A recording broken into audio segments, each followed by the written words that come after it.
Now, in our previous video, we looked at how to put a formative assessment, which would be based on feedback or discussion. Now, let's talk about summative assessments, which include grading and eventually putting those grades into a report. So summative assessments obviously are really important. So it's important that we get them done properly. Let's go back to the side panel. Note that I'm in my Demo 1 class. Let's go to the side panel over here and click on our classroom and class stream. We're going to follow the same pattern we did last time. We're going to click on the folder, Criterion A, go up to the top right and click on Summative Assessment. We're going to link that assessment to the correct unit. That's the Intro to Design. And we are going to put a very clear name for the summative assessment. So this is going to be Design Criterion A Summative. Obviously, if there's a topic, you might put the topic name in there. But I think it's vital as teachers we put the name of our subject. That's mainly for other teachers to see what assessments are going on. And also the student, once they have 10 or 12 things on the calendar, it's really nice for them to be able to pick out assessments and assignments and know exactly where they come from. So rather than writing the word homework, we would write design homework or maths homework or whatever. For the duration of this one, I'm going to choose 2 hours. Again, nice clear instructions for our students. We can put in a template. For this one, I'm actually going to put in a template.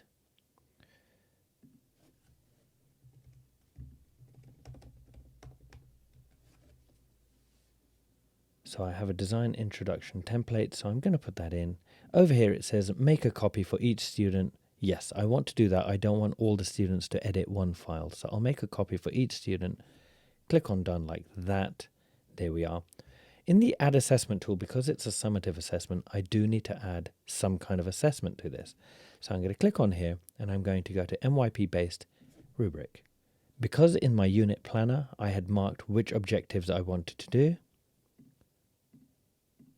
I will now assess all 4 strands of criteria A. You can see that beautiful rubric down there, which is created on the fly for me.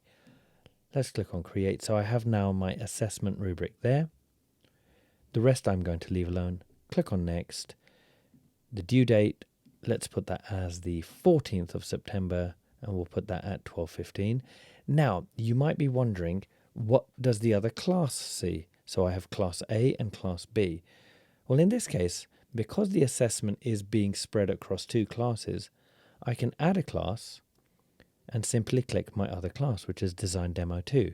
Remember that Demo 2 is also sharing this unit. If I click on Add, I am able to put a different submission date and a different time, which is really useful. The folder, again, not as important as all that, but I do like to keep myself organized. And we are looking for a submission over here. Let's click on Assign. Now just remember what we've done here. We've created one summative assessment and actually sent it to 2 different classes with 2 different due dates. Really nice. Let's just wait for this to update itself. Perfect. And now let's go again to our student view to see what a student would see when an assignment, such as a summative assessment, is set.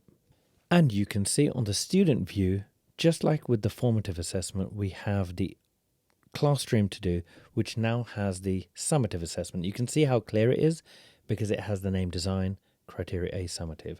So let's make the names of our assignments very, very easy to understand. You can see it's popped up on the calendar over here as well, so that when the student goes to their calendar, they can clearly see, once they're in the correct place, when that is due. That's perfect there. Let's just go back. Let's see what a student would do with a piece of work like this. Now you can see it looks quite different from the formative assessment because we've thrown a lot in here. So what we've got here is we've got our clear instructions up here. We have got a template to work in. They can also add more files to this work. So they're not just restricted by that one file you've put in. They can add their own files in as well. They can actually view the criteria themselves, which is really nice for the student. Makes it so much more meaningful when we can talk to them about their grades and they can see exactly what we do to grade that work. And the learning goals, we are going to have a separate video about that. Once the student has submitted their work, mark it as done. Let's go back to the teacher. You can see that we have a new submission that's been turned in over here. Again, just like the formative assessment, let's click on there. We would be able to see the work if, of course, the student had submitted it. We are now able to have a look at the assessment. So obviously, if there was a document, it would be sitting here, and we could go through and simply mark the work as we saw fit. At the bottom, we could give it a best fit, something like that, and then mark it as evaluated. We can share it with the student because, of course, once we've graded it, we can do that. Let's do that, and let's go back. Let's go back to our classroom. Let's go to our Criteria A folder, go to completed. We can see that we have now completed a formative assessment, a summative assessment. Now, just as a bonus, let's go to the side panel, go to class progress, and look at the gradebook.